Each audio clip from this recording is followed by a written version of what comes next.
place I'm live streaming this. I would love to hear your comments as you watch these entrepreneurs come here and ask me questions. I want to hear your ideas, and I'll shout you out. I won't steal it, but I will credit you your ideas because I want to hear them. And then maybe if we get time, I can drop an invite link in the comments on YouTube, and you guys can come ask questions of your own. It just depends on if people show up, because I book these time slots, and it's always a crapshoot to see if people show up or not. So, but I will be watching the chat as much as I'm able to pay attention and watch the chat, because I don't have anyone helping me. I don't have like an assistant. There's no one else in here. It's just me. Also, this is not an ad for HEB, but this is the best sparkling water I've ever had in my life. It is caffeinated sparkling water, cranberry apple. All of the HEB's other caffeinated flavors, total dog water. Don't even mess with it. It literally tastes like grass and water in a blender, which that might be what dogs drink for all I know. It might be literal dog water. So, all right. Well, we're waiting on Patrick to join us. Patrick has a question about a surfing venue, opening a flow rider surfing venue. So I'm actually really excited for this one. Waiting on you, Patrick.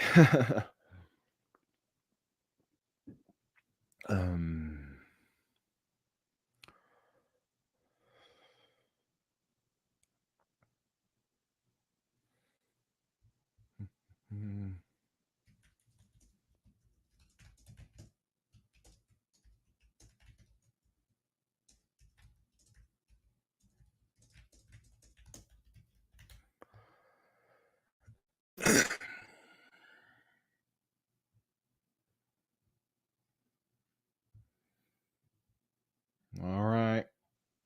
Just waiting. Got one viewer on YouTube. Whoever you are, I love you. Might be my mom.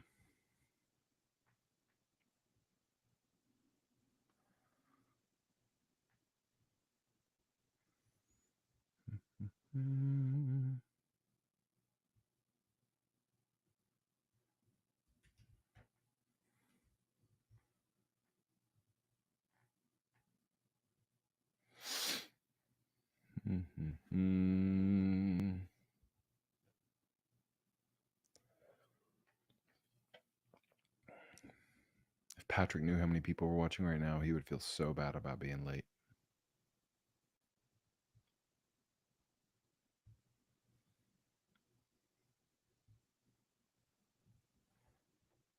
There's Luke.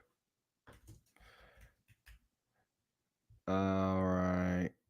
I think you're one of my callers, Luke. Shoot, Luke, if Patrick doesn't show up here in a couple minutes, why don't you just hop in early? That'll leave me some buffer time.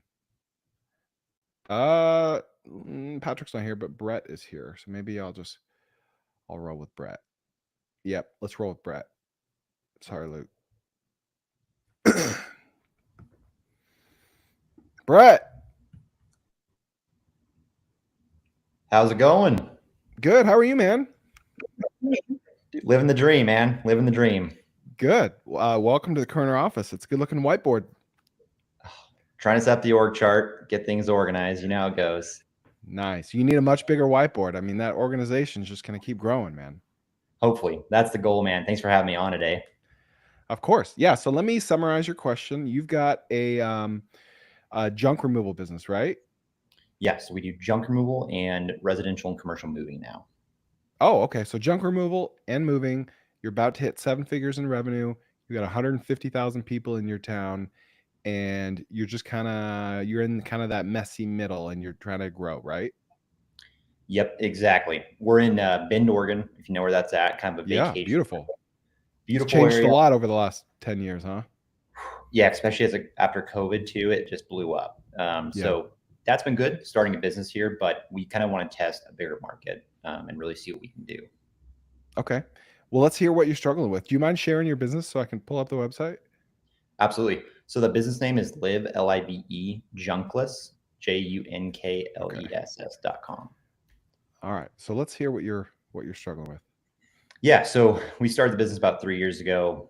This is our first real business. I got basically put a $2,500 investment into the company. And since the first job, we've been running off the cash flow.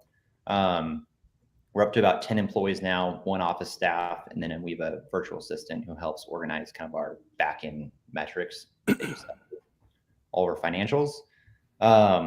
And so we've got a relatively small crew of guys, and we're at this point right now where on the junk removal side, we are kind of the market owners in terms of market share. So we probably, it's hard to guesstimate, but based off of revenue and the amount of jobs that we're calculating through just reverse engineering Google, probably roughly 40 to 50% of jobs are going through us on the junk removal side. And then moving is growing. So that's probably closer to 10 or 15%. We've got one franchise here in town with College Hunks, and we pretty much, we're playing neck and neck with them. And so we feel like we want to grow into Portland. It's a 3-hour drive north from us, and that's about a third of Oregon's population. So we feel like this could be a good market for us to expand into. The issue is with growth, especially on the cash flow side, starting a new market in a bigger area like Portland, we're trying to project, how long is it going to take for us to become profitable, but also take a little bit of market share. Mm-hmm. And so we're kind of going back and forth between should we grow with, invest with just cash flow, or try and take investment and go that route. And so that's kind of where we're at right now. Okay. Have you done any research yet as to how much competition you have in Portland? We have, yes. So on the junk removal side, we've got the 3 big franchises in the junk removal space. And then we've got about 2 local players that actually answer their phone and don't just sound like Chuck in the truck.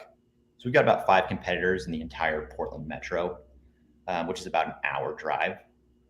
Let's say you're smack down the middle. Well, I thought, wasn't Portland 3 hours away? 3 hours away, but if you're, let's say you're smack dab in the middle of Portland.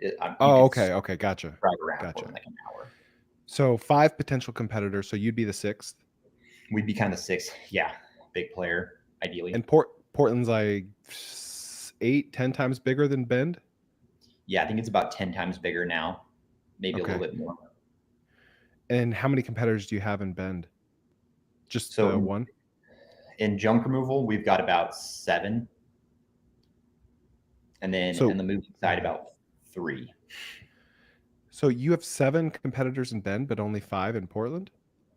So we have 7 good competitors in Bend, actually. Like I would say they answer their phone, they're out every day actually working. Majority in Portland, it's a lot of one-man trucks with a dump trailer. And it's, we scraped about 50 companies, called them all, and about 5 actually sounded like they run a real business. Okay. So they're going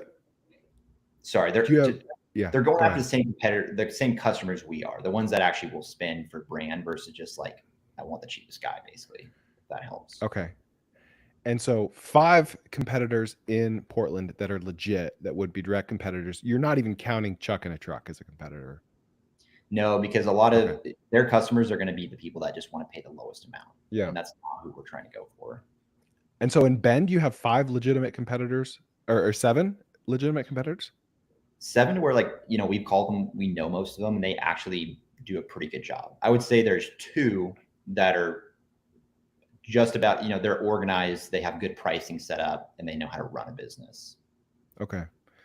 I mean, so on paper, like there's significantly less competition per capita in Portland than Bend, right? Like significantly less. Absolutely. There's more. So from a marketing perspective, PPC is how we gain initial traction. And there's a lot of competitors playing, on the PPC side. So there would be a lot of money that would have to go into, developing the marketing there. But in terms of the actual competition, I'm pretty sure we could rank up there with Junk King and Got Junk and blow them out of the water, just because we're small and we can act nimble and, we're not a franchise. Yeah. Have you looked at starting in Eugene just as like because that second market is a big deal, right? Like to go from 2 to 3, no big deal. 1 to 2 is a big deal. Have you thought about kind of dipping your toe in the water in Eugene, especially since it's closer and smaller? Yeah, we have. We actually, we've definitely considered that. the population is a little bit smaller, and we don't know the demographic as well. And so that was kind of our, our hesitation there. It's a college town, right? I mean, yeah, U of O is there, and it's definitely a college town. do you know what the competition looks like there? Yeah, there's two franchises. There's Junk Luggers, and I think there's Junk King in Eugene as well, I believe. And then there's just some local guys, but they don't. We're mainly worried about the franchise because they actually know how to market and brand. That's really the big thing in junk removal. Yeah, I mean, it looks like it's not even that much closer than Portland, right? A half hour. Half hour. Okay. Same with Salem. Salem's, yep, it's about a half hour closer. Okay. So when it comes to junk removal and moving, what do you like more? What side of the business are you wanting to lean into? When we first start in Portland, I really do think that junk removal overall is more profitable from the beginning, but moving has more demand. And so I'm kind of torn 50-50, and looking at the data, moving has about double the search volume as junk removal does. And so for us operationally, we would send down one of our team leads that's currently here and set him up as an operations manager down there, and we would handle the marketing. But he has experience in both moving and junk removal. And so we could honestly play it both ways. It's just, I actually would love your opinion. Do you think that's too much to try and do both, or would you focus on one to start? If I were expanding into a new market, I would definitely start with one, because that's what you did here. Not really by design, but you started a junk removal company, right? So that's more familiar. You're using the same truck for both services, right? So we utilize, for Portland, let's say we started both there, we would buy a dump truck and we'd probably rent a box truck from Penske to get going. Yeah. Okay. So pretty low cost to start because you are able to rent. Exactly. Most of our cost is honestly marketing and then the operation manager's salary. Okay. How often are the two services paired together? About 50% of the time. Okay. Okay. And that's just like without you having to push it. It's just like if someone needs junk removed, 50% chance they're going to need moving as well. Within like 6 months to a year is what we're finding. Because a lot of junk removal usually it's the reverse. If someone's moving, a lot of times they need junk removal right away. If someone needs junk removal, we'll pitch to the fact that we do moving, and then 6 months down the road, they usually call us to do the move. So you're remarketing to these guys? Are you keeping them in an email list and all that? Yes, we utilize Jobber, and then they just unleashed their whole new marketing campaign. So we've been sending out I think we have 3,000 people that are on that. Okay. Yeah. So in your opinion, it makes sense to keep doing both. Like it's not too difficult to do moving as well. Like you want to keep leaning into that, or you're on the fence? They're so similar, and that's why it was a natural progression. That's why college hunks really did that, is because they go hand in hand labor wise. It's just some of the systems and planning are a little bit different. That's it. How is your pricing compared to college hunks or junk king? On the junk side, we're about $30 cheaper on a full load basis. So if you fill up a full truck, but 30 out of how much is a full load? So every franchise, usually from what I've seen, is between $750 and $800, depending on the market, for a full 15-yard truck. So you're within 5% cost of the big guys. Exactly. Okay. And we really take the approach, like we kind of want to be the Chick-fil-A or Les Schwab of these industries. So we try and be clean cut, polos, good customer service. And then our pricing is super comparable. So it's like, are you going to choose the local guy or are you going to choose the franchise? Which that's why we kind of had success in that. Moving, though, is really just a customer service game because it's very regulated. Your prices are decided for you. And so everyone's the same. And so it's just. How are your prices? I don't understand that. What do you mean? So in Oregon and in a lot of states, if you're doing an intrastate, so like a local move, less than 50 miles, we have to follow a tariff that defines our prices for us. If you do long distance, it's based on weight and distance. And so it's just, everyone is very similarly priced. And I had no idea. Super regulated. I knew Oregon was very regulated, but I didn't know that was a thing. How common is that in other states? Super common because what was happening is back in the 90s and early 2000s, movers were holding cargo hostage until they would jack the Oh, price up. And so they forced a very regulated system. So now, every state has some type of Department of Transportation that you have to be aligned with. And then obviously the US DOT to do anything across state lines. that is fascinating. I had no idea. I'm so cheap, like I don't pay movers. I like I that. don't blame. I'm I'm the so same way. cheap and I'm so lazy that I don't move, so I don't have to move my stuff. But if I did move, I would move my own stuff. I hear you, man. So right now, gun to the head, what are you gonna do to grow? Go to Portland, do both at the same time, or start with one? And that really we're kind of torn. We have the experience and the systems right now to where we could what we're really trying to do is build a training system to improve our leadership in the current staff we have and use them as kind of a Chick-fil-A method of, hey, we'll give you partial ownership in this business, pay for performance. You've got to train the guys under you. So I'm pretty confident if we can do that successfully, that's easier said than done. That next person can go to the next market, introduce both services, and we could run both Okay. simultaneously. Do you have a specific person in mind for Portland yet? We do, and his name's Ryan. He's been on our crew for about a year and a half, and he has about 3 years moving experience prior to that as well. So he's pretty versed in the industry. Who would step in for him in Bend if he were to move to Portland? We've got a guy named Bryce on the team, and he's shown initiative, and he understands the systems and how we work, and so he would kind of replace Ryan. Okay. Yeah. Do you think Bryce might be the second guy to go to Portland? I think he, if that model worked, I think he would actually want to take it to a different location. So that's why Portland seems so big. It's super big. And so that's where we don't want to overextend ourselves with the cash flow we do have, which is kind of why we're in this weird middle ground where it's like, we've kind of maxed out what we can do in Bend.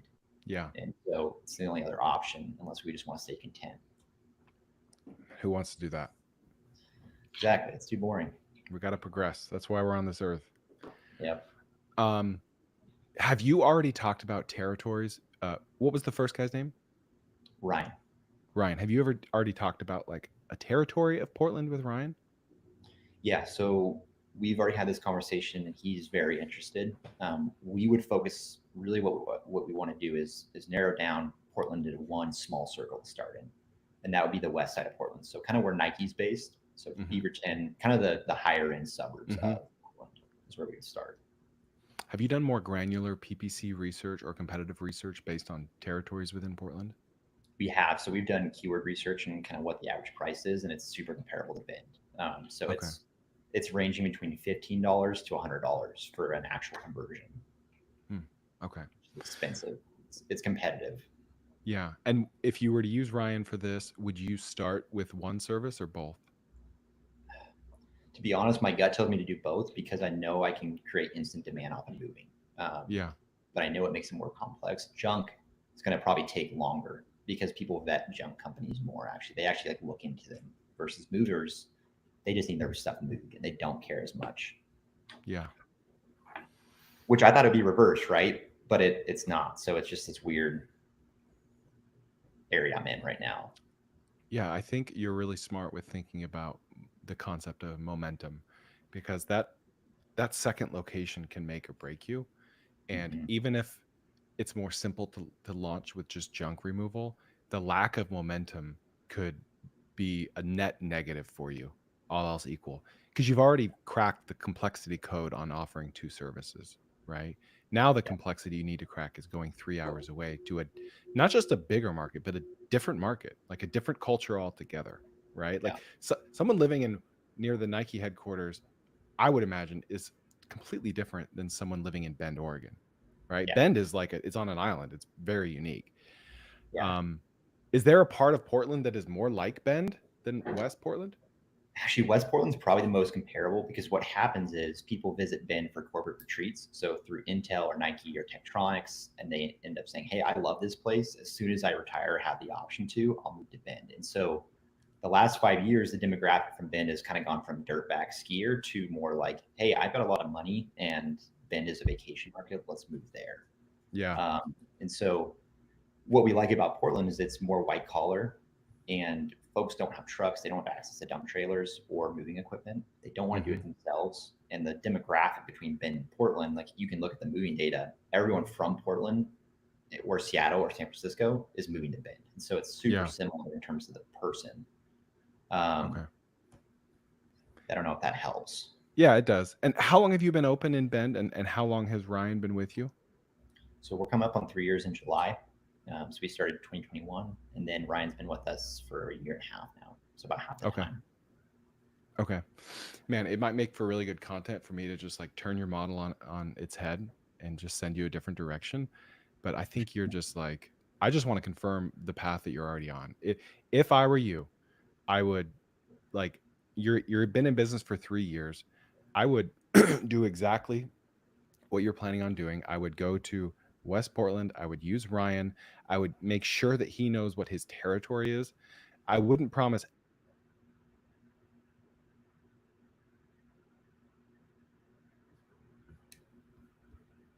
convert to pro rata equity. Maybe the same, maybe different. Maybe it's 10% rev share that converts to 5% equity or 10% equity or whatever in that territory. I would be very cautious on everything that you promise him today because a lot can change, and you're much more likely for him to feel bummed that things didn't go as you thought it might go than you are for him to just suddenly become a bad employee, right? Like I feel like he's already proven himself. But at like offering equity to employees can be logistically tricky. And I've made that mistake in the past of offering ownership. And then when push came to shove, it was actually kind of hard to make that work due to external circumstances. But I think it would be a net negative if you launched in a new market with just one service. I feel like you need that momentum. You want to get revenue in the bank. It just feels good to get that first job. Like the dopamine hit of your first revenue is better than the dopamine hit of like your first $100,000 month. 100%. So Yeah. I would just continue on the path that you're on and go to Portland, and you could be a $10 million company after saturating Portland, right? It's awesome. No, I appreciate the time, and I agree. And the other thing on the compensation is we might just put him on a salary and make it performance based and create a Mm, spreadsheet. Show him, hey, if you climb our revenue ladder, this is where you'll end up, and these are the benefits you'll get. Versus the ownership model, which is I think probably a better bet, but there's yeah. still upside. So great. Yeah. Thank you, Chris. I appreciate the time. Absolutely. Also, I meant to say that your website looks awesome. I mean, it seems like you're doing everything right. So just keep crushing it. Trying. Appreciate it. Keep doing what you're Yep. doing. It's awesome. All right. Thank you, Brett. See you, Chris. See ya. Patrick, you left me. Come back, Patrick. I want to hear about your surfing business. Mm-mm. Let me see if I can text him.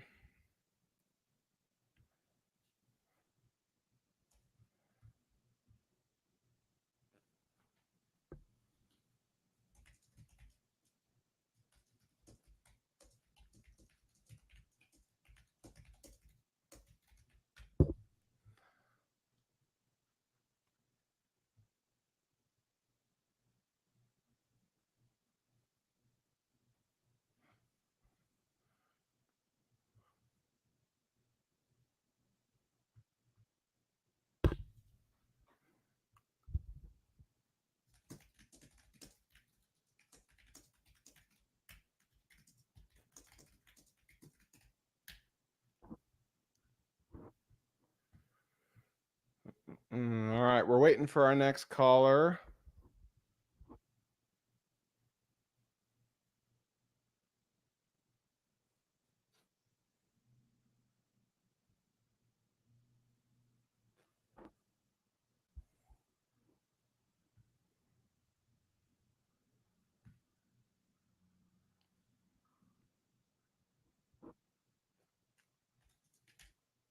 All right, Patrick's coming. He just texted me.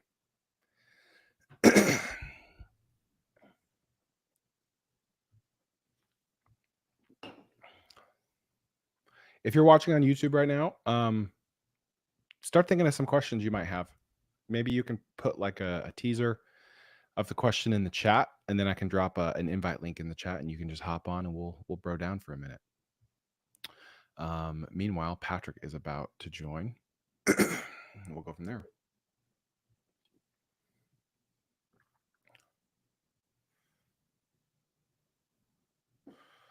And then Luke, if you're still watching, let me see. Yeah, Luke, you are, well, you're actually up after Jack. So we just had Brett, then Patrick, then Jack, then you. But if Jack doesn't show, then I'm going to have you hop in next, Luke.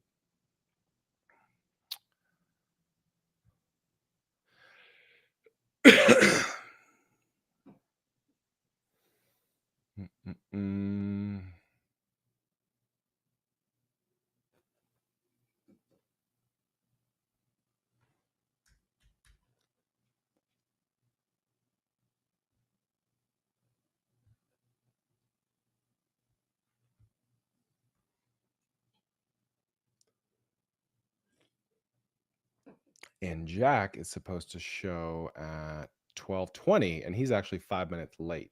So if Jack ghosts us, then Luke would love to have you hop in. But here comes Patrick, and there he is. Patrick.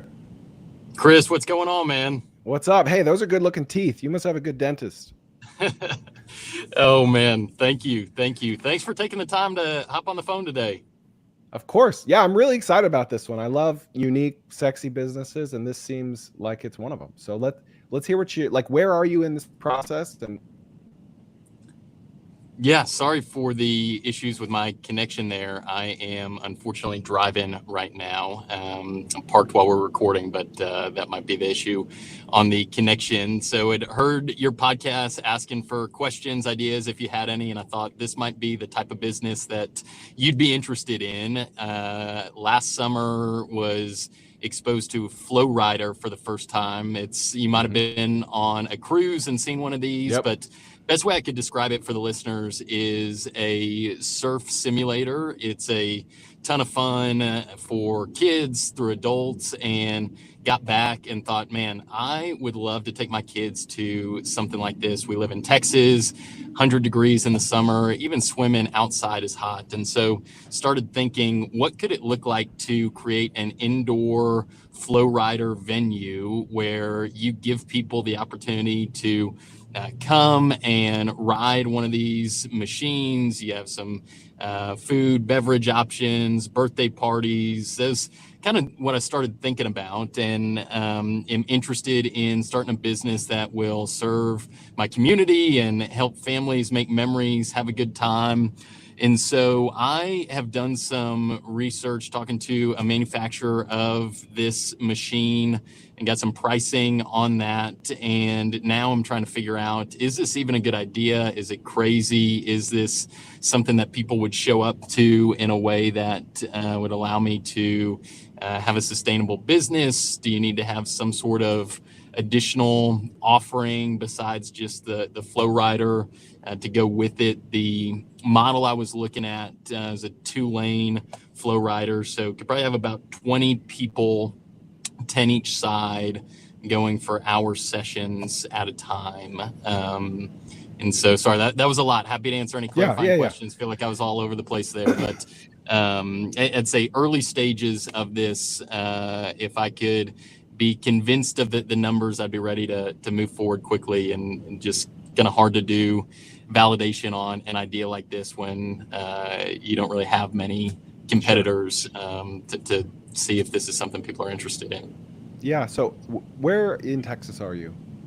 In College Station, Texas. So home of Texas A&M, got like 70,000 college students, and it's growing quite a bit. I mean, there's a lot of young families. It's right connected to Bryan as well. So good population base, not a major city, but certainly think there'd be enough population to support something like this. Yeah. Now, does it have to be indoors, or could it be outdoors as well?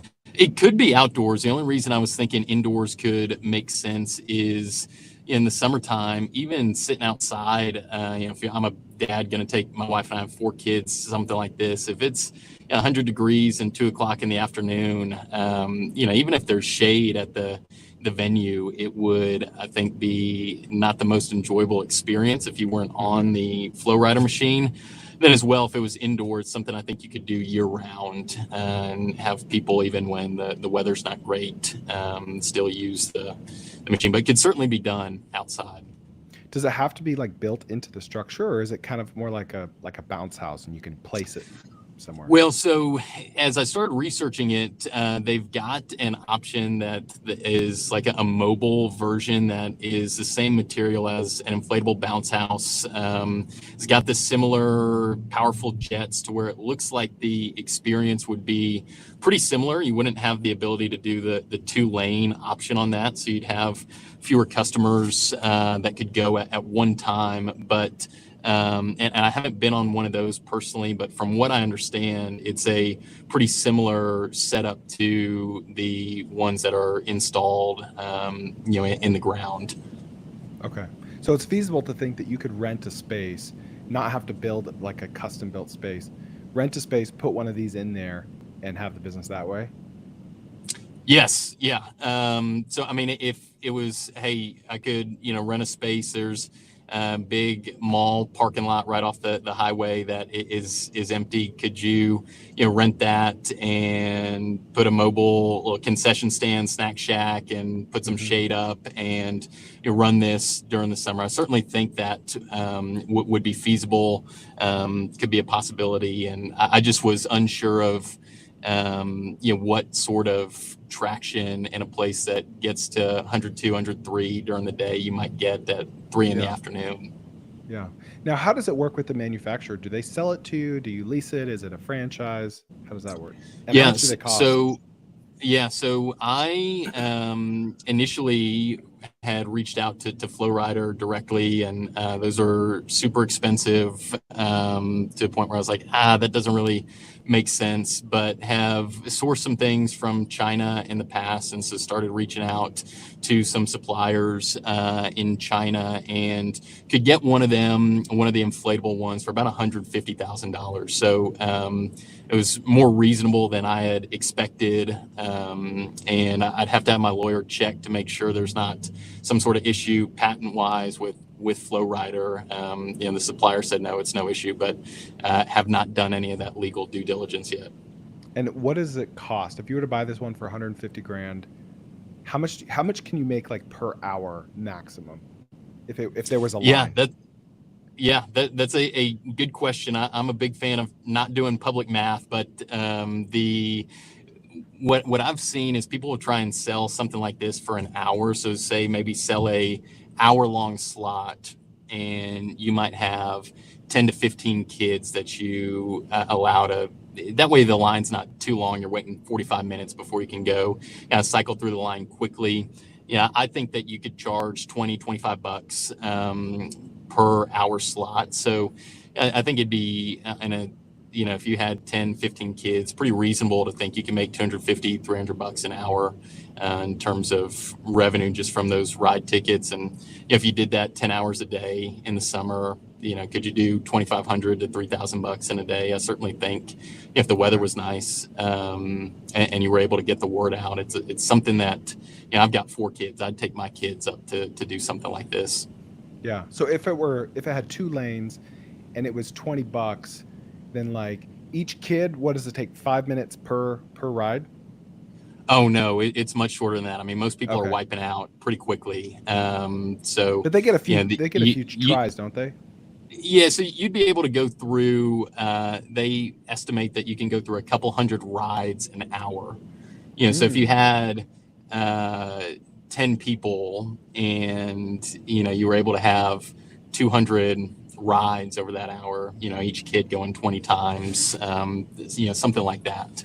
And obviously someone who's more advanced might last longer, but when I saw it on the cruise, most people were not going longer than a few seconds. I mean, they were wiping out.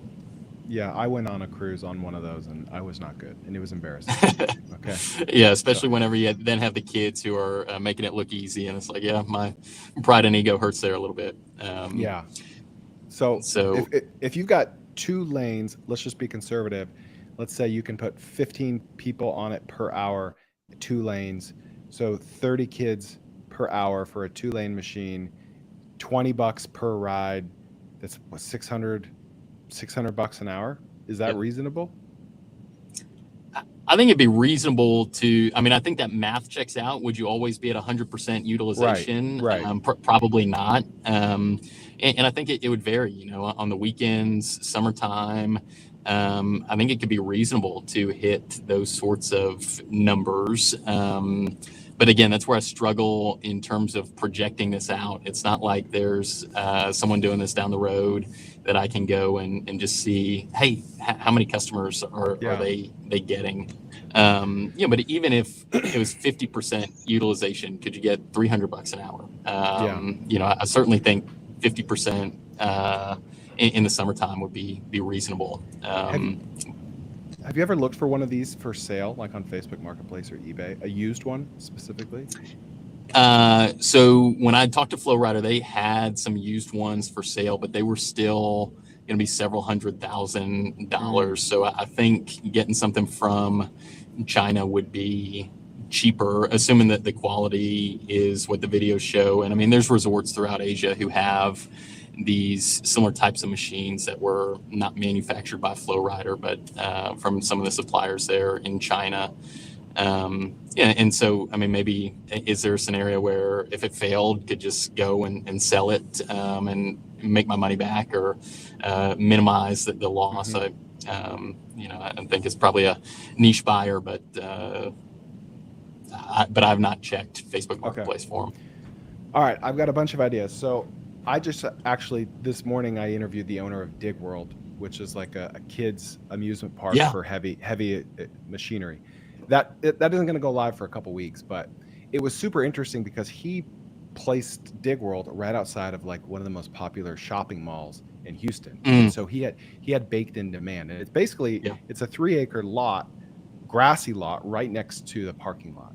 And so it's just really easy. He doesn't own the land, he just leases it. And so if I were you, I love this idea.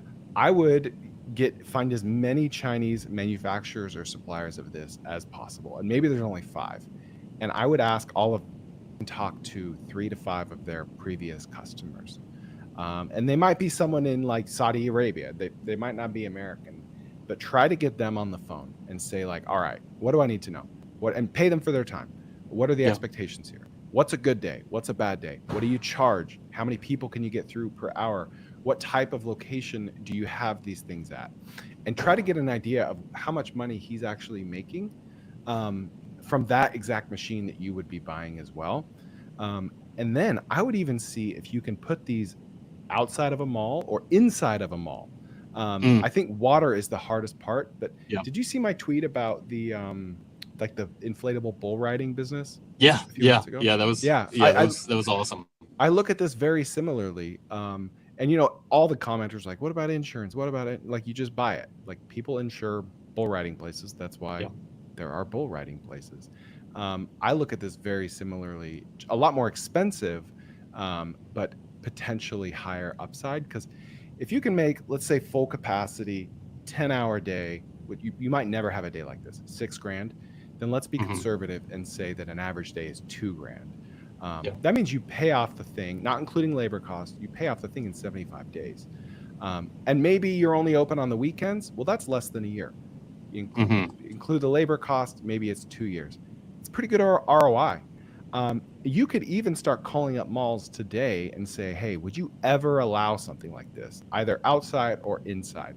And law of large numbers says that someone would. And maybe it's a crappy mall, maybe they're desperate, maybe it's worth testing it in a crappy mall. Maybe you go find the crappy mall and you walk around and just start talking to the business owners, and you find, all right, these guys are not doing well, but this type of business, maybe an arcade, is actually still really still doing well. So I would start doing the research just by getting on the phone with previous buyers of these machines and like leasing offices at malls and see if they would allow something like it. I think you're onto something with the indoor aspect, but the outdoor aspect is also interesting because you could, if these are portable, you could just start testing these at fairs and farmers markets just to like learn and like, all right, I'm never going to pay the bills by doing farmers markets or fairs on the weekend, but I'm going to learn a lot about pricing and consumer behavior. And, if you pay $10, do you get 5 tries or 3? Like, that's going to be my testing ground for this. And then use that research to make a decision. But I bet you that there's a market for buying something like this. But, like Yeah. Well, anything, when you're buying something from China that's that expensive, buyer beware, because those things could leak. yeah. You never know. There's of course risks. Yeah, But yeah, no, I appreciate the feedback. And I've talked to, it seems like most of the customers are in Asia. And I've talked to one of them, and it seems like most of these are placed at large resorts, water parks. And there are some here in the States, but they're, part of Kalahari Indoor Water Park, this massive water park here in Texas. And so I appreciate your suggestions and plan to make some calls and see what I can find out. And I am getting close to just saying, worst case scenario, if there's a way to test it in the parking lot of a mall or do this in a low risk way, be interested to see if it could lead to anything. So I'll keep you posted, but really appreciate your time and suggestions today. Oh, sorry, I lost you for a second, but I got the gist of it. Yeah, I think it's worth testing for sure. And I wanna hear how it goes. Even if you don't end up launching, I want to hear what you learned from this research. Awesome. Well, I'll keep you posted, man. Thank you so much for all that you do. I really appreciate it. Of course. Yeah, thanks for coming on. Yeah, have a great weekend. You too. See ya. Bye. Bye.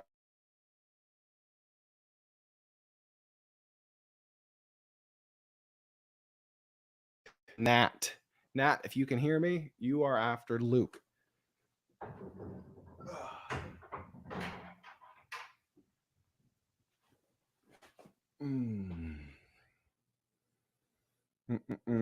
All right, that was fun.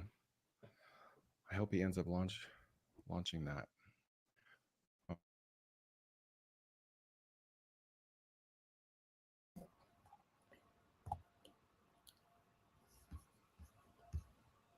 Hey, how's it going? Good. How are you, man? I'm pretty good, Thanks for having me on here. Welcome to the Koerner Office. Of course. Yeah. So I want to hear about your tutoring business and what you're struggling with. Yeah, so I started back in November. It started off pretty slowly. I was trying to do Facebook ads, but I really had no clue what I was doing. I had never tried Facebook ads before, and I was trying to wing it, but obviously that didn't work out.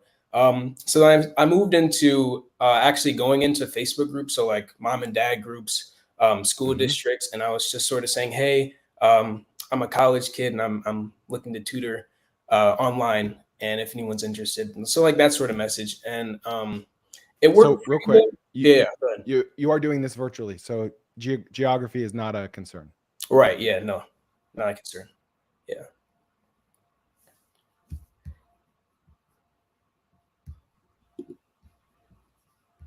Oh, you broke up for a sec.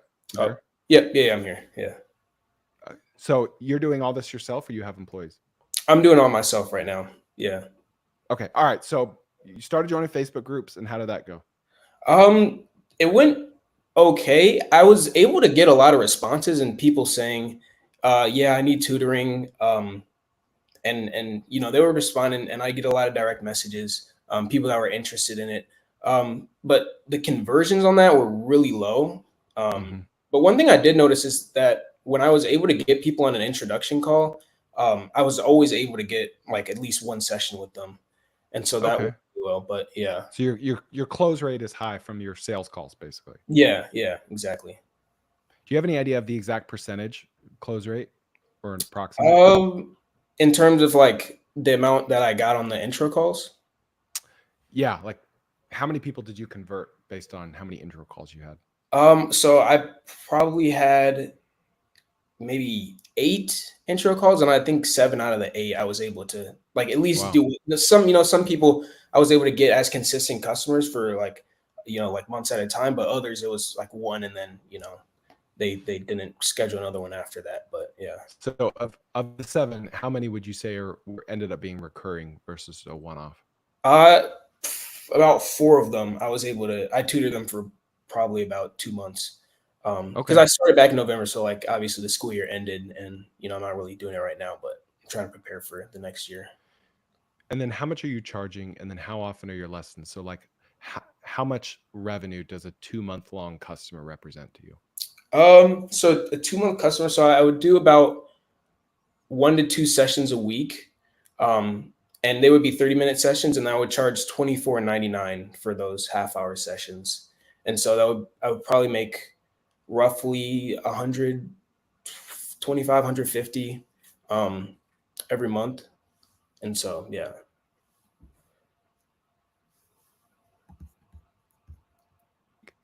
For a couple months. Right? Oh, here we go. Can you hear me? Yeah. Yeah. So $25 or half hour. Yeah. And the average customer stays, and you do that twice a week. The average customer stays a couple months, right? Yeah. Yeah, exactly. Okay. Have you ever experimented with your pricing at all? No, I pretty much had the same pricing structure throughout the whole time. And I was also, one thing that I also want to change going into next year, I was hoping to get some advice on this. I was charging the same price, like regardless of the group that I was tutoring. So like high school, middle school, I was charging the same price. And looking back on that, it probably wasn't that good of an idea, but yeah. Yeah. When you go in, are you able to acquire customers outside of these Facebook groups, or has that been your only way? So I did get one through, well, I got two through like word of mouth and like recommendations from someone who I was already tutoring. And I got like one more from like a recommendation from like my mom's friend, something like that sort of deal. Okay. But mostly Facebook groups. Yeah. Yeah.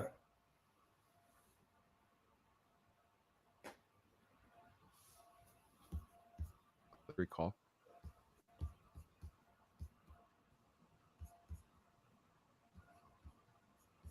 Yeah. Sorry. My connection must be bad or something. That's okay. What is your pitch in the Facebook groups? What do you say to them? So I have it pulled up here actually.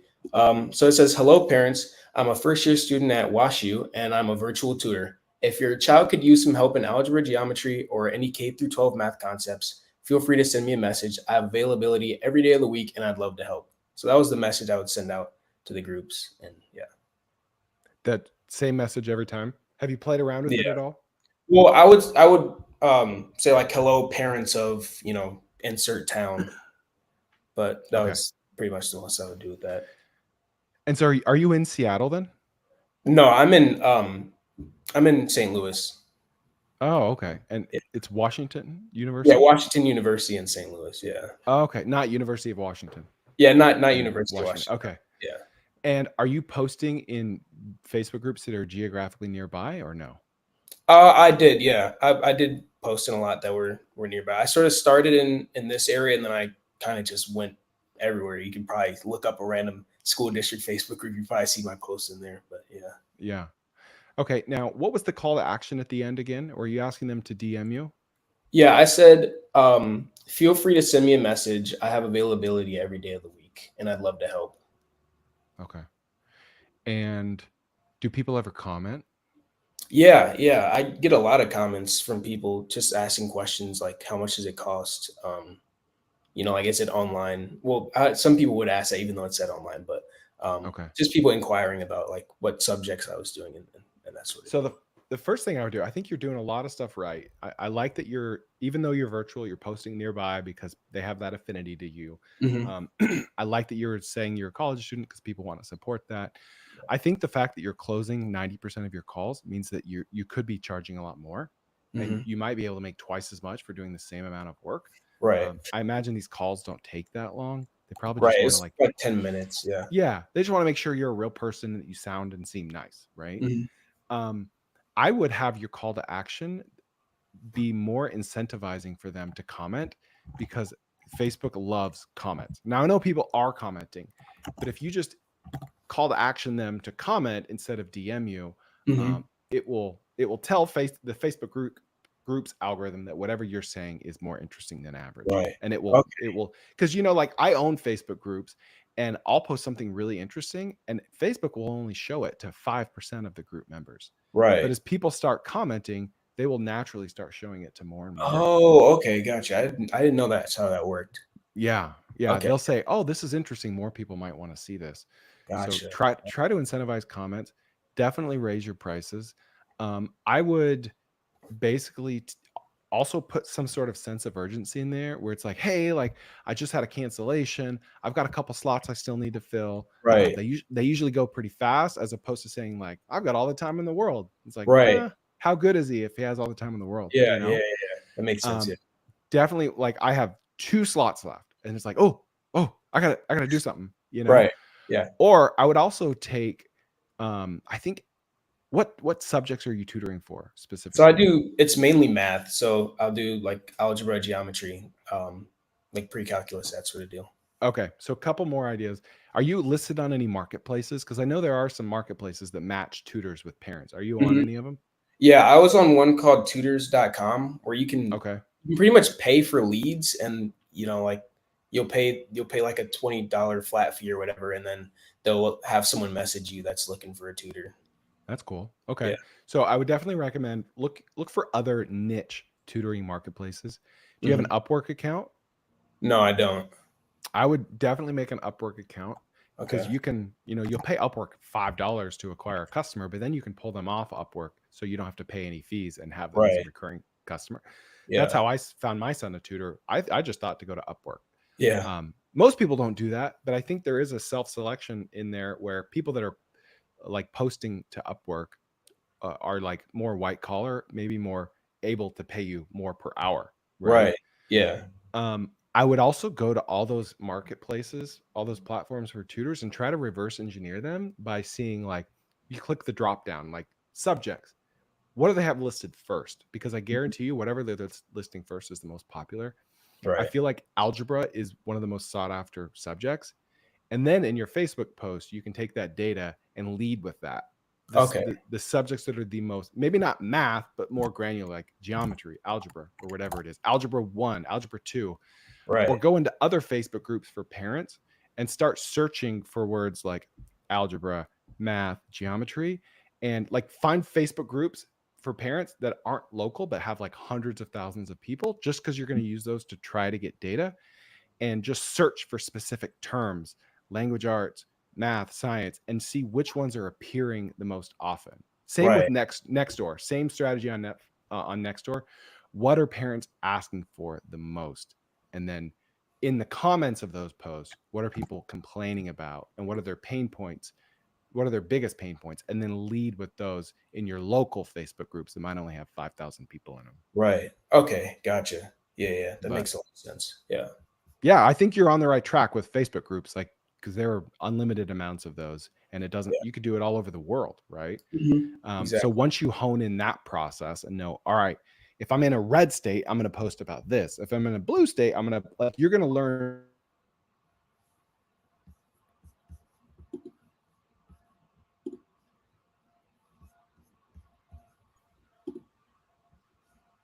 Did you lose me? Yeah. For a second there. I said you're gonna be so busy that you're gonna be hiring people to help fill all that demand, because you're gonna learn all these little tactics. So okay, so you recommend I wait till I sort of fill up a lot of sessions and then start delegating the tutoring to other people? Yes. Okay. Yeah, you want to be like drowning in work before you Gotcha. really start hiring other people, because then that's when you're going to be forced to learn all these scaling mechanisms. Right. Okay. That makes a lot of sense. Okay. Yeah, man. Well, I'm excited. I want to hear how it goes. Yeah, absolutely. Thank you so much for the advice. It's very helpful. No problem, Luke. Good luck. Thank you. Have a good one. See ya. All right, Nat. I'm letting Nat in. Brigham, you are next. Brigham is next. Nat, how are you? I'm good, and you? I'm good. So your question is around finding products with high demand. So why don't you tell me exactly what you're looking for? Yeah, so I'm used to finding demand for apps, right? Mobile apps. But I don't know how the physical goods work. So, for example, when I want to find demand for a mobile app, I want to go to search ads or Sensor Tower to find that, okay, the ad has a good search volume. But for physical goods, I don't know, right? Do you go to Google keywords to find that this product is actually good? Or do you go to Facebook search ads to find the demand? because otherwise it's a waste of my time to focus on a certain product that I know that will not have demand. Yeah. That was it. I'm naive about the physical goods But space. you do have experience with the apps, you're saying? Yeah, for intangible goods or mobile apps, yes. Now, are you just trying to resell existing products that might be hot or trending right now? No, not really. I'm more like a creator. Like I like to create my own product, but then starting from something existing, right? So improve on something that already exists. Mm-hmm. Okay. So you want to find a popular product, people are already buying, might have a deficiency of some sort, and then you want to kind of put your touch on it and make it better and then sell that. Yeah, exactly. Okay. Have you looked at Jungle Scout yet? No. So try that. That's specifically for Amazon. I think they're launching to other platforms, or they already have, but that will show you exactly what is hot on Amazon, and exactly what's trending, how many units, and it's not perfectly accurate, but it's directionally accurate, how many units they're selling per month or how many dollars they're making per month. And then you can also go to Alibaba and AliExpress and Temu and look at what they're pushing the most, like start searching different categories and start paying attention to how they're ranking your search results. Yeah. Because that's probably what's popular right now. Furthermore, there is I don't remember this, so you're going to have to Google it, but there's a URL suffix that you can add to any Shopify store that will show you all of their products by best to worst selling. Okay. I've done this before. So basically use builtwith.com to find a bunch of Shopify stores.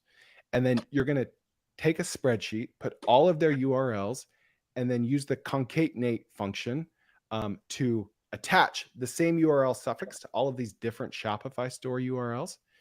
And then you'll be able to see, you can do this manually or hire a VA to do this, exactly which of their products sell the most in that current moment. Okay. I'm also interested in the competition, right? Because in mobile apps, you can see the popularity, like people searching for this product, and you can also see the competition, right? So by definition, when I see high volume of search but high competition, then it's a red ocean, right? It's more difficult to compete. You have to compete with price or with ads, which is, I don't like those games. So I was thinking, is there something similar that I can find? High volume search, but low competition?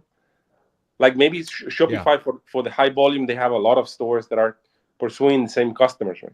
Right. Is that a way to do that? I believe so.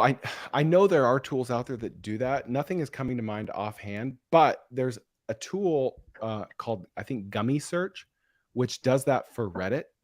It will show you what topics are talked about the most in any given subreddit and like what comments have certain like appearances, a certain number of appearances for specific products or comments within subreddits. Okay. So Gummy Search works great. But as far as finding out how much competition there is, I know that Jungle Scout does that on Amazon. You can see how many, it will show you right there in the Chrome extension, how many sellers sell that exact product. And then I think you can even add products to like your watch list to watch over time to see if they're going up or down in popularity or competition. Yeah, this Gummy Search looks interesting to me. Yeah, it's pretty cool. But then, hopefully you don't mind me asking this, but you know that Reddit is difficult to self-promote, right?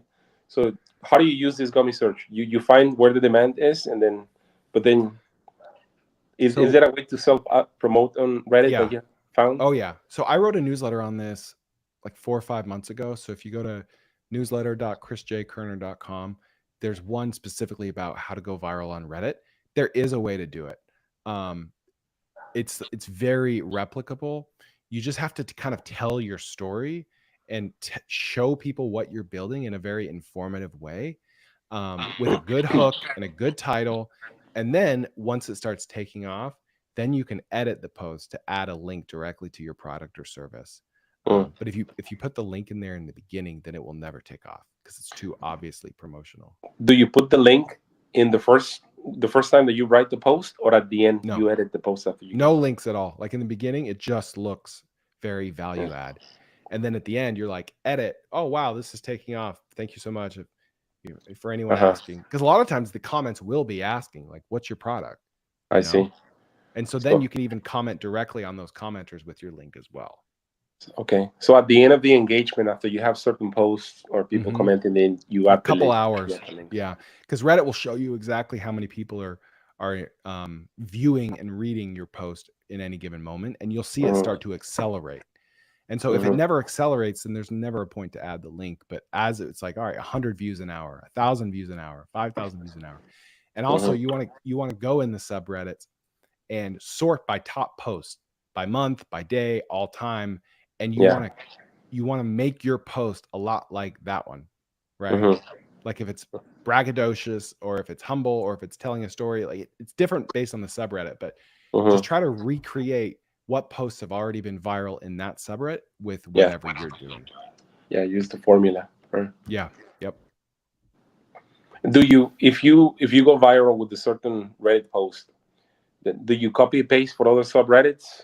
So, or do you with the same account? Because it will look like spammy, right? After they check your profile. You do have to use the same account. Most people are not going to check your profile. You just have to do it in the right way, because it's really hard to have a lot of Reddit accounts that have good karma. You can buy Reddit accounts, and I've had some luck with that, but eventually they're likely to get banned if you keep doing that.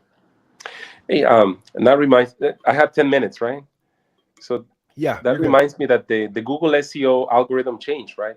Which to me, it's like productizing organic content produced by humans, right? Because people have used the AI organic content, quote unquote. So what are you using now for SEO to rank high in SEO? Are you posted on Quora, Reddit? No, we haven't changed anything. Maybe we should, but we haven't really seen a hit yet. So you haven't been hit. Okay. I think it's still pretty early as far as like the AI changes are concerned in SEO. Yeah. Okay. Yeah, sounds good. I'll check this gummy search. Looks interesting to me. Yeah. And I'll check the Jungle Scout. Yep. Thanks for all the good advice on Twitter. Yeah, of course. I always like your post. Thank you, Nat. I appreciate that. All right. We'll see you later. All right, man. Thank you. Bye. Bye.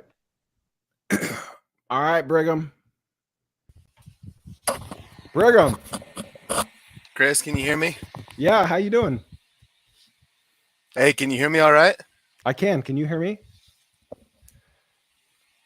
Yeah, there's a bad lag though. Yeah, there is. I can hear you've got that Utah accent. Well, I've got some kind of accent, yeah. So I've seen your name pop up in my email a few times and on Twitter, and you seem like a guy that's a lot like me, just always hopping from thing to thing. Yeah, it's a curse, honestly. My parents sat me down a couple months ago and said, son, if you're going to provide for your family, you really need to focus on one thing. And I said, I'll do my best. Okay. Well, they love you. That's what they do. They do a lot. Okay. Well, let's hear about, so from what I understand, you and your wife are working for a popular fitness influencer, managing her comments, and you want to productize that somehow, right? Yeah, more or less. So I actually do digital marketing. My wife, she works for this influencer answering DMs, and my sister also works for her. So I hear from both of them a lot about what this influencer does. And I'd like to keep the name of the influencer quiet, just because a lot of this is still in development. How many followers though? Huh? How many followers does she have? 1.1 million. So there's a lot. And a lot of them she's a mom and kind of plays into the mom thing. And so a lot of them are in similar phases of life. So anyway, they've got like fitness and some of the health like foods, and they have a line of health foods and protein powders and stuff like that they've released as well. A lot of I'll just give like a quick background on it. A lot of what my wife does is she just answers questions. So she pretends to be this influencer. answering kind of in her tone. They give trainings on all of that kind of stuff. They have a lot of back end resources, but they're all like Excel spreadsheets where they have common topics. Like when somebody asks about a certain thing, these are the canned responses.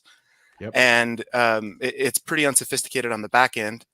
And then on the client facing end, all of her content is being put out just on stories, and like Instagram essentially is her landing page. And so they've got a website, but it's kind of a crappy website, hard to follow, not super easy to navigate, and a ton of affiliate links and other stuff like that. And then they've got on the website, there's a whole section where they have ebooks with a lot of her thoughts and like education and stuff, and then a ton of podcast material and other things like that. But none of it is centralized in any way. It's all just on Instagram. So as my wife's answering these questions, they're all questions that have been posted about, or there's an ebook about them, or there's a whole podcast episode about it. And so then my wife's whole job is responding to these DMs and saying like, oh yeah, I actually have great content about this exact thing. Here it is. My thought was, I actually reached out to a couple Fiverr creators to see if they could create like a Kajabi or teachable course. And my goal is to just take all of the content that's publicly available, like on this lady's Instagram account, or her ebooks, like the free ebooks or even paid ebooks that are on her website, and then podcasts, and scrape all of that content, compile it into an easily digestible thing, and then pull a list of her most active followers and run a retargeting campaign on Facebook. My question, so this kind of gets into the nuts and bolts of it, is I've got this lady's phone number because I've been to like company parties with my wife and things like that, and I've asked her questions, and like I'm to a point now where not like a best friend kind of a thing, but at least familiar enough that I could probably reach out and say, hey, I've got a great idea, I'd love to sit down and ask you about it. But I don't know if it'd be, I mean, I'd make 100% of the money if I just push the course out myself versus bringing her in and having her be the distribution. The only issue is just that it kind of comes down to, I don't know what's copyrighted. I don't know what's like, if I couldn't steal her branding if I'm doing it on my own. If she has nothing to do with it. So I figured this is kind of right up the Texas snacks alley, where you're kind of you're the legal third party seller for all of the Texas snack stuff, and you've worked out kind of a comfortable, like, hey, I won't step on your toes, you don't step on mine. So I'm just curious for your thoughts on that. So I think that whatever you might gain in like revenue by just doing this solo, you will more than make up for by partnering with her somehow. And one thing that comes to mind immediately, which I didn't think of before this call, is using her content to make a book, like a physical book, an audio book, or multiple books.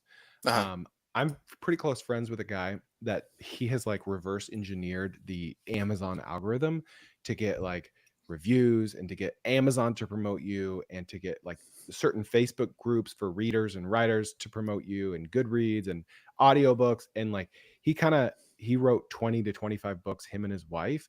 And then now he's packaging this up as like an alternative to the traditional distribution model, which they take like 70% and he takes like 20 or 30%.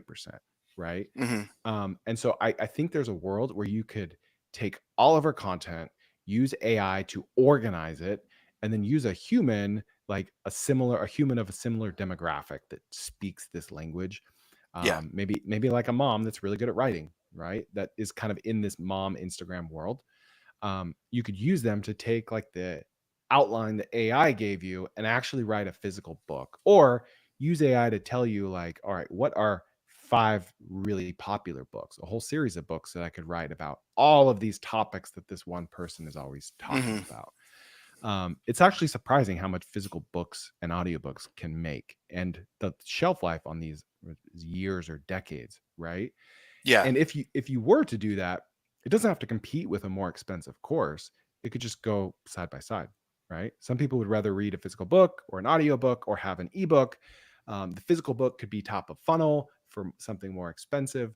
But I like the idea of you kind of acting as an agent for her to go find a ghostwriter, or to go find a company like I was just talking about with my friend that can actually do all of the work, and you're just frankly acting as a middleman, and Mhm. maybe this third party company takes a 20 or 30% cut, and you take a 20 or 30% cut, and she takes 51%, or maybe you take a 50% cut and she makes 20 or 30%, because a traditional publisher is going to keep 70% anyway, right? Now, granted, a traditional publisher would probably give her an advance of $50,000 to $500,000, which I you wouldn't wouldn't want be to do doing. that. Yeah, I wouldn't suggest that. But here's the thing, like, so my friend approached me with this, and I was immediately interested, because the hard part is writing the content, and that's done. I write 100,000 words a month. It's all there on Twitter, right? Yeah. And for her, that's done. It might be more video format, but you can easily take the transcripts of these videos. Sure. You can automate that, right? And so I was a very easy quote unquote sale for him, because I don't have to sit down and write this, and I don't have to do the work, and I still get a lion's share of the profits, you know? Yeah. Interesting. What do you think about that? Do you think that could work with her? And then actually partner with her to do that. So her distribution could just be the cherry on top. And you could tell her, like, listen, you're going to help throw gasoline on this fire, but there's going to be a fire with or without you, you know? Yeah. I like that idea. As I was talking with I like the swig cup, by the way. That's Thanks. My wife way has 2 more, of them. that's way more Utah than my accent. Most Utah thing you've ever seen. That's a good quick call out for my subject line in the email I sent you. Way more Utah than my accent. That's hilarious. For those, I just mentioned a subject line that I sent in an email to you. It was a whiter whale than a Utah dad. Yeah, that's good. It's one of the best I've seen. Anyway, yeah, I like the idea of the book. As I was talking with my wife, I brought that up actually, and she was saying that they've got kind of a really wide horizon on products that they want to roll out, and they've got a limited team. You know, I think they've got something like 20 full-time employees, including some warehouse people and stuff like that. So they're spread really thin, but I think a book is on the horizon. It's just a matter of like whether that's, 5 years out on the horizon or in the next couple months. I'm not sure. But Yeah, so maybe if I just yeah. said like, hey, this will be a completely done for I'll you accelerate service. that. Yeah. Then maybe that would be a lot more attractive. I bet you anything that if a book is on the horizon, which I'm not surprised that it already is, she probably already has like a title or a concept in mind. Right. Yeah. And I did too. Like, I've always wanted to write a book, and whether I use my friend or not, I'm going to have a book or multiple. But like, he brought to me ideas that I had never thought of for books. And he's like, dude, you already wrote about this. And I was like, oh, okay. Well, if you're just going to accelerate the timeline, and bring me new book ideas that I probably never would have launched anyways, then what do I have to lose? So maybe her shtick is, I'm making this up, like organic produce, right? And you're like, listen, like, you talk about organic produce a lot. You want to write a book on that? Great, still do. But I've also noticed from your comments, and like, there's these tangential topics like organic fruit or holistic eating, or healing your body with fruit, like that I could get written for you, that you're never going to write about these anyway, right? And a lot of times when, let's say, an author, they don't have a hit book until book number 7. When number 7's a hit, people go back and buy 1 through 6. Yeah. It's a rising tide situation. I just like that idea, because it doesn't have to compete with what you're already thinking, like, of course, and doesn't have to compete with her. Do you know how big her business is, like on a yearly revenue basis, and or how big her email list is? I know that she does do a newsletter. I don't know how big the client list is. My wife told me, I think it was like 1 month's numbers. I can't remember what it was, but they're growing really fast is the thing. So whatever numbers my wife would have told me 6 months ago, they're much bigger. I don't have any idea. I mean, I could probably back into them if I had a little bit of time, but I don't have them right now. Okay. Yeah. I mean, you could also say, listen, there's going to be a lot of work for this book, so I'll give you 30% of it. But for every book you sell through your affiliate link, like, if you think that you're going to sell a lot more books than me and my team are going to sell, great. Let's put your money where your mouth is. You're going to get 30% of everything. And then I'll give you 20% on everything that sells through your links, right? Or 50% or whatever it is. That could be more bargaining power to keep a higher percentage. And you can also do it where it's like, listen, let me just write a chapter for you. I'll give you an outline. I'll give you a chapter. If the chapter sucks, then we can scrap this whole project. But Sure. I definitely think you want to work with her and find some very creative AI tools that you don't really share with her, but you withhold and use to find some really interesting topics or outlines that she might not have thought of herself. Because she's Cool. probably swamped, right? Yeah, no, that part is that much is very true. Is that there's way too much on her plate, way too much on her Mhm. team's plate. They're going in way too many directions, and so that was part of why I feel like making a done for you offer would be really attractive. So Yeah. let me make sure I'm understanding you correctly. Are you saying build the course and pitch the course, but then also separately pitch a book idea as well and come across as like, hey, we'll publish your book for you and distribute your book for you, and you can be an additional distributor of the book? I would just approach her first with kind of both options stated loosely, right? I'm like, I Uh-huh. think the course idea could be very profitable for this reason, but I think the book idea could be very profitable with this reason. Like, for this reason, are you okay with me just taking your content and putting a couple things in front of you just to see what you think? And then maybe you put like an outline for a course in front of her and an outline for a book with a title and like or 2 or 3 different titles or concepts, and then kind of letting her steer the decision making from there. Okay. Because if you're like, you don't want to go all in on one or the other because you kind of want to hedge a little bit, but you also don't want to Sure. sound wishy-washy. So I would sound very factual. Like, listen, here's what you're going to expect from a course. Okay. Uh-huh. Here's what you're going to expect from a book. I think they can go hand in hand. I think one can be top of the funnel for the other. I want to start working on both. I already have the content here. Are you cool if I just start exploring something and we can kind of work collaboratively? And then I'm sure she'll say yes to that because there's really no risk, and then start putting stuff together. Okay. Very So cool. I like the ideas. I think I'm gonna mock something up like an example of a course and then go get a couple like you're saying, a couple ideas on book titles, a couple chapter outlines, and then go sit down with her. yeah, I love it. Well, let me know how it goes. Can I get one additional thought on how to break Yeah. down like an equity split or something like that? Because Uh-huh. you were saying traditional publisher is something like 70-30 in favor of the publisher. Mhm. Would you recommend something similar to that, and then a 20% kickback on books that sell through her platforms? I think so. I think that would be very generous to you. So that might just be a Sure. starting point.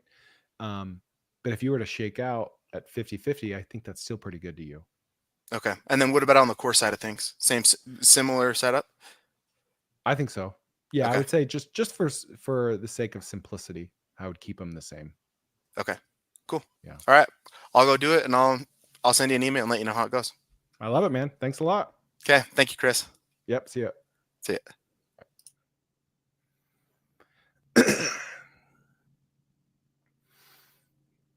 All right, we've got Gil.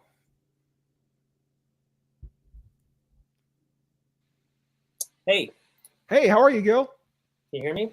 Yeah, Good. How are you? good. Thanks for joining. Yeah, thanks for having me. So, if I pull up your question, I don't really know anything about you. You've got an idea and you want some feedback on it. Yeah, so basically, I've been a wantrepreneur for like 10 years. Life's been kind of busy with the kids. Got a 4-year-old son who has autism, so he's taking up a lot of time. We got a 20-month-old, but we're getting to a point where I have like some time to finally start to do a project for myself. I've done other things in the past where I started things up. Nothing really took off. Freelance graphic design, like renting a trailer and outdoorsy kind of thing. But I kind of am interested in starting like an item to sell on Amazon. Okay. So I kind of just have an idea. I guess I'm looking for a little bit of validation for my idea, and if it's good, maybe what would be the first steps into like having it made. Okay. So before we talk about your product idea, what first gave you the idea to sell something on Amazon? I just, with the amount of time that I have, because I could always try to do freelancing, but I'm just like with the kids and everything, I just want to do something where I can sell an item and just kind of be on the back and not having to deal with like clients and stuff like that at this point in my life right now. That's The ever elusive passive income. right? Well, yeah, I guess elusive passive income, but I mean, obviously, I know that it's going to be a lot of work. Yeah. So, and yeah. Was there like, do you follow someone on social media that has been talking about this? Like what first gave you that idea? For like doing an Amazon item. Yeah. Well, I just I've been listening to like Noah Kagan. I read his book. I've been the Ramit Sadi's, a Tim Ferriss, and all that. So I wanted to address a pain point that I was having in my life. And so that's kind of where my idea was of, well, it'd be awesome if I had this product even for myself. There has to be someone else out there that has the same pain point as me. Yeah. Okay. All right. What is your product idea? So I have it's an issue with my glasses. I have 3 pairs of glasses that I use, and they're scattered all over the place. And whenever I go somewhere, I kind of have to take all 3 of them because computer, distance, sunglasses, prescription, and they're all over the place, and it just kind of looks like this, and they're just like so it's just kind of a pain to find them and everything. So I thought it would be great if I had like a product where I had these cases that were all magnetic, that could just stick together, and then make so to keep everything organized in one spot, but then also maybe for travel have like a little case that they could fit in. So so that's pretty much the idea. I've kind of reached out to friends and family about it and asked them for feedback, and I've gotten good feedback. My sister was like, that's a great idea, I would totally buy that. One of my best friends was like, I wouldn't buy that. Does he have glasses? He does. Why wouldn't he buy it? He said, I wouldn't buy that, but I can see how some like really old people would want that. I can see why a senile person would buy this, but I wouldn't. Exactly. A lucid person. I mean, honestly, it's nice to have friends that are honest with you, because I can't tell you how many friends have told me, oh yeah, I would do that. And then I actually do it. And they're like, oh, well, let me, Yeah. Well, he gave me good feedback. Sorry. Can you give me just a second? I have someone at the door. Yeah, of course. Give me just a second. No problem.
Hey, Brady, can you make sure he stays inside?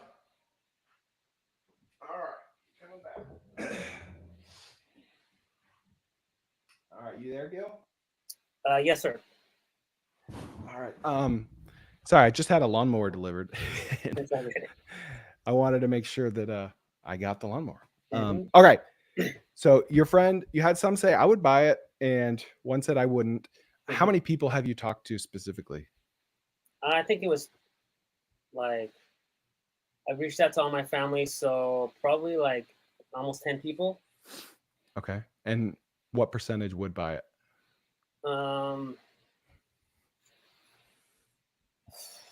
Well, some of them don't have glasses, so don't wear glasses. So I would say that the people that wore glasses told me yes, except for my friend Adam. Now, would it be like a magnet that holds them together, or like would it be a case? What would it look like exactly? I was envisioning something like it's just like a rectangular case like this, and they would have like a magnetic panel on the inside, like a very thin magnetic panel, and then they would all just kind of stick together, and then like we could put it inside a little container that would have a little space for like your wallet, watch, or something else, maybe something you could put on your bed, your stand next to on your nightstand or anywhere. Okay, so it really could just look like I'm picturing something the shape almost like a matchbox, right? Just something rectangular, Totally. but Yeah. as thin as possible that had magnets on the inside that just they could stand alone as their own case, but they're stuck together, right? Yes. I Exactly. like that idea because it's not like you could just take existing stuff and piece it together, right? You don't have to go get molds made.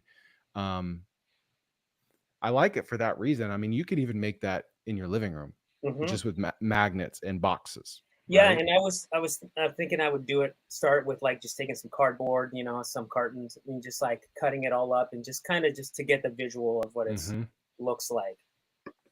So one problem I foresee with this is selling it on Amazon, because on Amazon you got to match search traffic. Yeah. And people are have you done any research on Amazon searches like with Jungle Scout to see what type of glasses accessory people are already searching for today? I haven't looked on with Jungle Scout. I did search on Amazon for glasses cases and like Google and stuff. I didn't see a product like this out there that existed yet, but I kind of feel like it's kind of niche, so that it was like hard to kind of keyword search it. Something like this. Okay. Because you can look up glasses cases and you're just going to pop up generic cases. And yeah. So I'll tell you all the reasons why I do and don't like this idea. Okay. I like it because you could put it together in your living room pretty easily. You could buy existing things and put it together. It's cheap. It's cheap to buy. It's cheap to make. And it serves 30% have glasses, maybe 20-30% of the overall population. You could ship it fairly cheaply. It's lightweight. It's under 13 ounces, which is key, which means you can ship it with USPS first class, which is significantly cheaper than priority. So I like that. Why I don't like it is, another reason why I really, really like it. The biggest reason is it's very short form viralable, right? In a 5-second clip, you could show people exactly what the value proposition is. Yeah. And so I feel like that more than outweighs the lack of search traffic on Amazon for it. Yeah.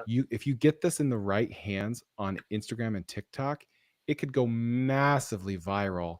The problem with that is that you're going to want to push them to Amazon as opposed to a Shopify site, because that's where people are comfortable. And so you've got to name this something very specific. And so you're going to create Amazon search traffic. Instead of try to piggyback on something else. And so I would make it like something with the word mag in it, like mag case, or just something silly like rhino case, something. I would do a lot of research on the name. I think the name is incredibly important in this case, whereas most of the times I don't think the name is very important. Make it something very brandable, like with a color or a shape, or like purple rectangle or purple rhino or something, to where when you go into Amazon today and you start typing it, there is no autocomplete. Like Amazon doesn't know where you're going with it. Yeah. Because you can, like, it's just hard to link to things in short form video. So you just want to call it something so people know what to search for. Now, then eventually you can have a Shopify site, which is the same name. And I would definitely recommend getting only a .com of that name, like not your name plus case, but like just yourname.com. So then, because some people are going to go to TikTok to search it, some people will go to YouTube to search it, some will go to Amazon, and some will go to Google to search it. You want to be creating all of that search traffic from a brand new invented term. I really, really like that about it, because I've seen stupid short form videos of products like this that have 30 million views, 50 million views. Perfect case study for you. Kevin Espiritu. Do you know who that is? No. He founded the Epic Gardening channel. He was recently interviewed on My First Million, and he sells a very viral product that's like a knee brace that helps you kneel in the garden better. And they cannot keep them in stock. And the reason why is because A, it fills a need, and B, it is so viral videoable, right?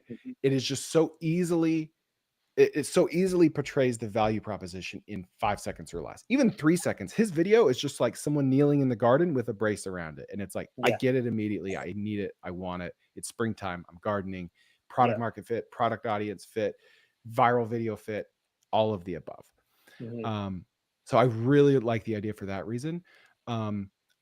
Why I don't like the idea is it could be copied.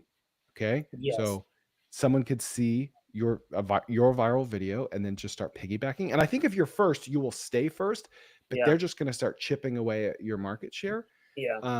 And I don't like that you can't sell it for that much, because if you wanted to lean on paid ads for this, you need it to be like at least a $50 product, which this is not, right? Yeah. What do you think this would be at? 20 or less. 20 or less? I think it just has to be cheap. Yeah. Yeah. It couldn't be like try to make it like a bit of a luxury item or something that it was like super nice and like. You should have 2 versions. Mhm. You should have like Okay. a super, like a leather or pleather version, and then like a plastic version. Okay. I think a lot of people will upgrade to the nicer version once they try the cheap version and see that they like it. Okay. But I do think this is a good idea. It's not going to be passive at all, but I think it'll be more successful than what something passive might be. Yeah, and it would be awesome. I mean, awesome if this were something that eventually it would replace my, my income that I'm getting from my job. Because right now I'm working full time, and that's the end goal, is to create something on the side that eventually will allow me to quit my job. Yep. Yeah, and I think it could. I mean, if you're excited about it, how long have you had this idea? Ever since the Noah Kagan book came out. So when that book came out, I read it, and that's kind of what like spurred me to think I'm going to think about something that I have a pain point to fix. So that's so probably how long's that book been out? I can't remember. It's some months. Couple now. months. Yeah. So. Are you like an ideas guy? Are you always having ideas? Yeah. Okay. I mean, that's okay. And if this is one that you just can't get out of your head, then I think that's sending a signal to its efficacy. Yeah. I mean, I'm an ideas guy, but a lot of them just come and go. But if it sticks Yeah. around, then I got to do something about it. Okay. Yeah. So building it, like you're saying, just kind of create some prototypes at home and to start off. Well, what would you think would be the next step after that?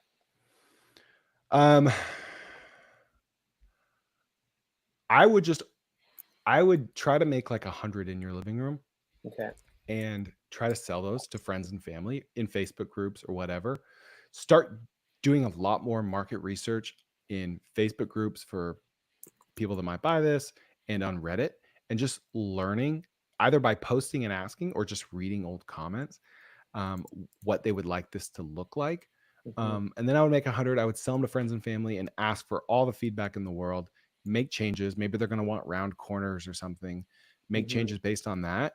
And then find out how long it takes you to assemble these things from raw materials to finished product, and assign that into your cost. Like, all right, if I sell this for $20, if I pay someone $20 an hour, being conservative to put these together, I can do 10 an hour. I mean, they're probably only going to do 5 per hour. So if I'm conservative on their wage and I'm conservative on the time, it's going to cost $1 per labor to put these together. It costs $4 to make them. I've got a 75% gross margin. That's a really good margin. If I add in shipping, that cuts my margin to 50%. Do all that math, and then start to play around with actually selling these on Amazon. And I would just list them on Amazon, kind of see how it goes, see if you can capture any organic traffic. And then phase 3 would be try to get this video in the hands of someone that can make it go viral. Just start DMing people, or on your own personal account, or make an account you definitely want to make an account just for this product, and then see if you can push some ads behind it on Instagram Reels. And if your CPM on these ads is really, really low, then it means that Instagram is showing it for free to a lot more people because they're engaging with it and it's keeping them on the platform. Okay. Most times I don't recommend you push like Instagram Reels via ads, but this is a paid product, and that you will want to do that with this. Okay. And you think it's better to do that than like try to have something manufactured like in China, or like designed and manufactured in China? Yeah, I would order the raw materials from China, but assemble them here, because it's going to be very expensive once these are assembled to get them here in shipping containers. And that just adds another layer of complexity. So let's say you're ordering identical boxes and putting 3 of them together, and then 2 magnets in between the 3 boxes and putting them together. It's going to be very expensive for them to be assembled in China and then shipped here, like literally 3 times more expensive because of all the volume. Because when you ship stuff, you've got physical weight, and then you have what's called what's it called? It's like the weight volume. It's the cost based on, I don't remember what the phrase is for it, but if it's very simple to assemble these, I would recommend doing it in-house and being in control of that process. Because one thing that could sink you is if, you know, your first shipment of 10,000 of these are all put together wrong. That could crush you, and then a competitor could swoop right in and take the number 1 spot. Okay, cool. All right. So, yeah, man. Awesome. Well, let me know how it goes. I want to hear. I'm excited about this for you. I think it's a good idea. I was prepared to tell you it was a bad idea. I don't think it is. Awesome. Great. Thank you so much, Chris. Appreciate your time. You're welcome. Yep. Good luck. All right. Thank you. All right. Yep. Bye. All right. I have no one else waiting right now. So Chase was going to join, but he has not joined. So I'm going to read some pre-submitted filler questions. So let's see what we got here.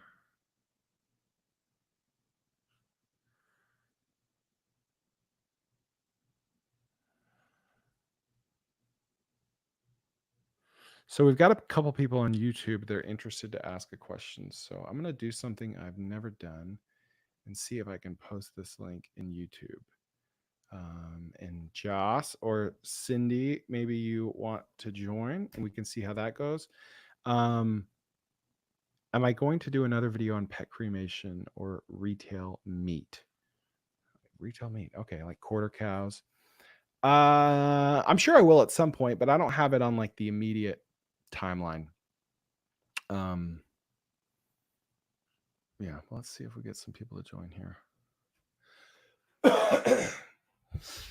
I'll go ahead and read a pre-submitted question while I wait. So this guy says, here's a good one. This is a topic suggestion for a future podcast. Something I see for sale occasionally are sales routes for things like tortilla brands or soda brands. I would also add like FedEx routes.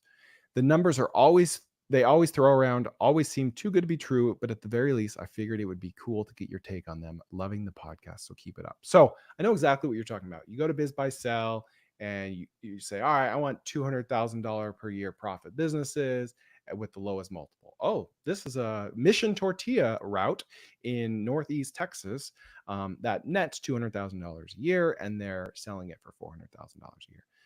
I don't like these businesses. I've looked into these businesses before. I don't like it because usually, if not all of the time, you're buying yourself a job, and a really sucky job at that.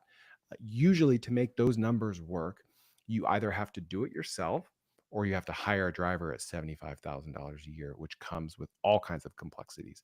My good friend Keith, former owner of Heartland Bread Company, the bane of his existence was delivering that bread and picking up the bread that never sold to all of the grocery stores. It's not fun. Like, logistics is hard.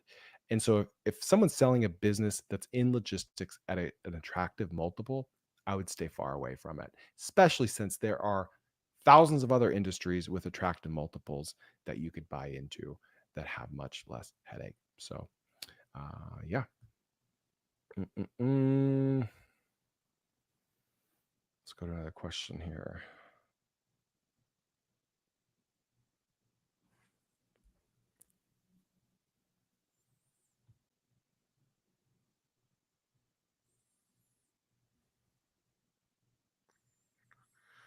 Okay.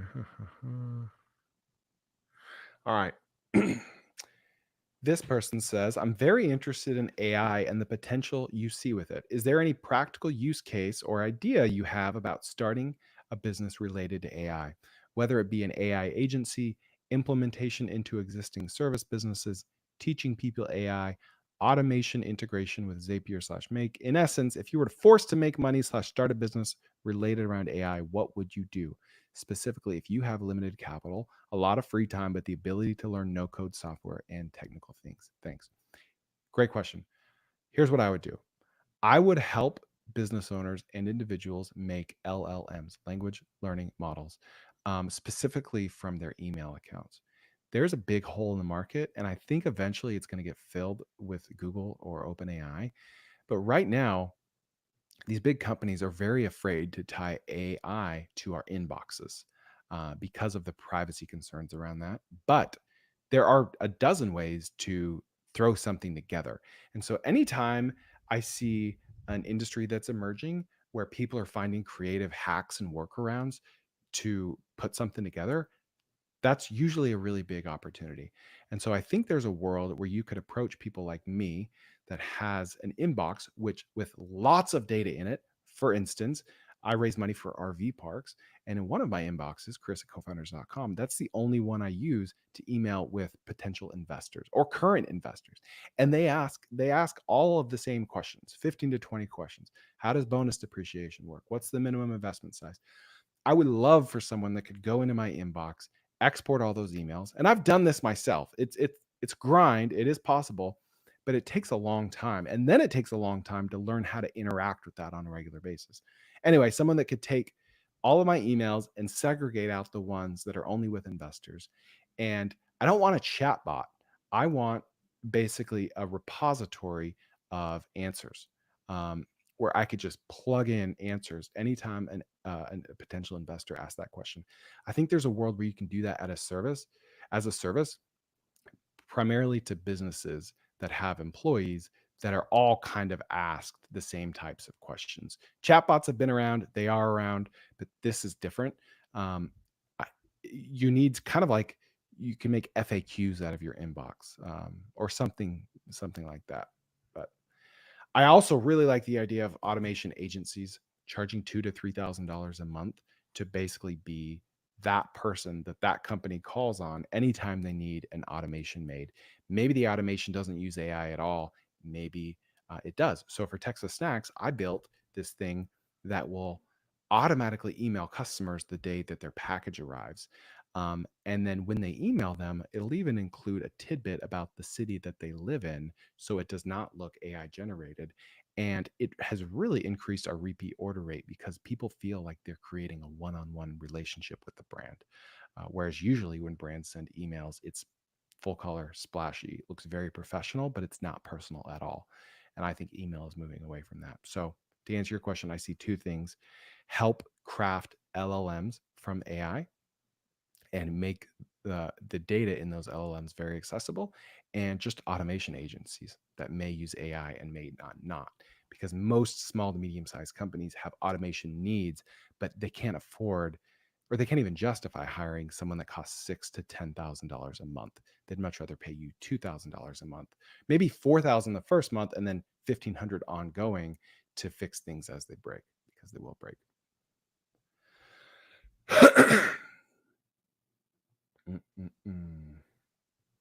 Couple more pre-submitted questions.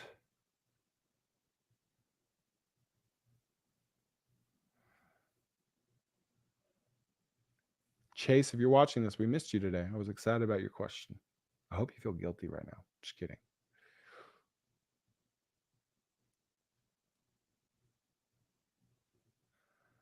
All right.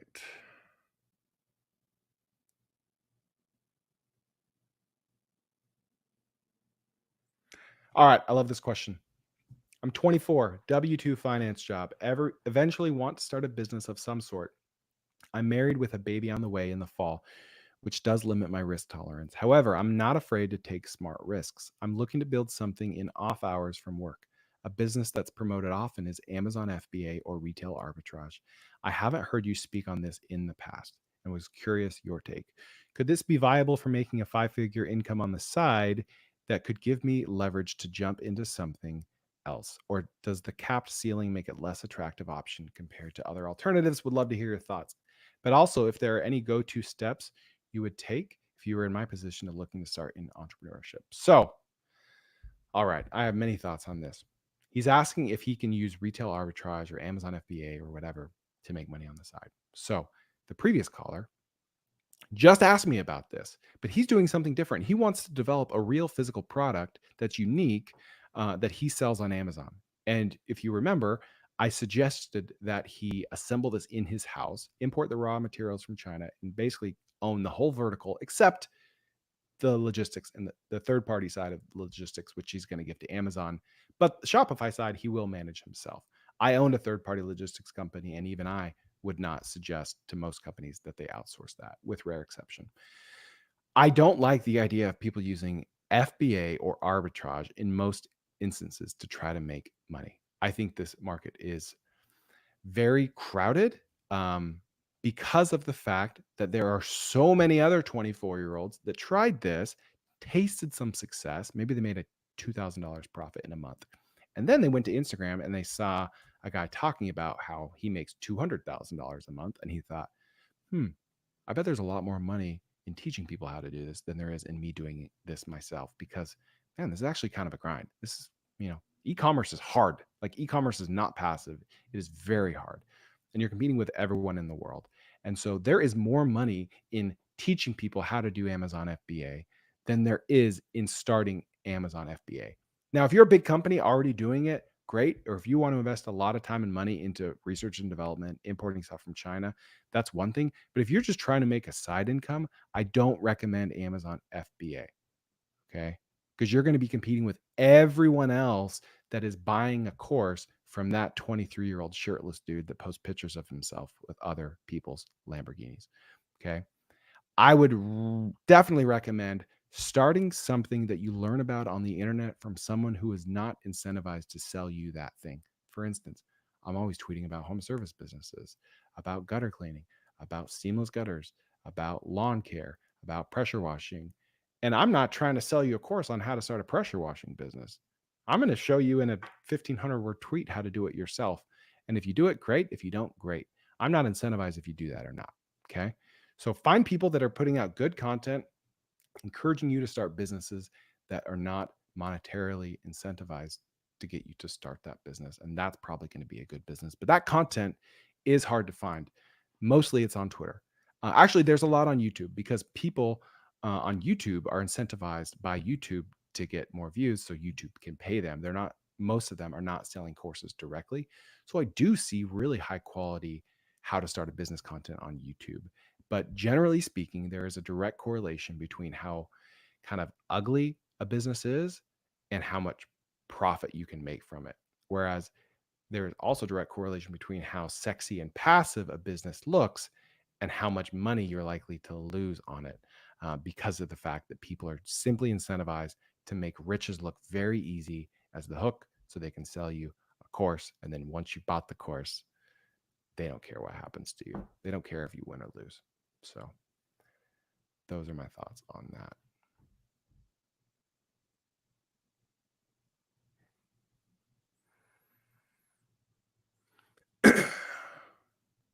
All right. Well, I think that's a lot of content for today. So thank you for joining us on the Koerner Office. For all of you that were tuning in live on YouTube, I appreciate you. And do you know about Fulfilled by TikTok?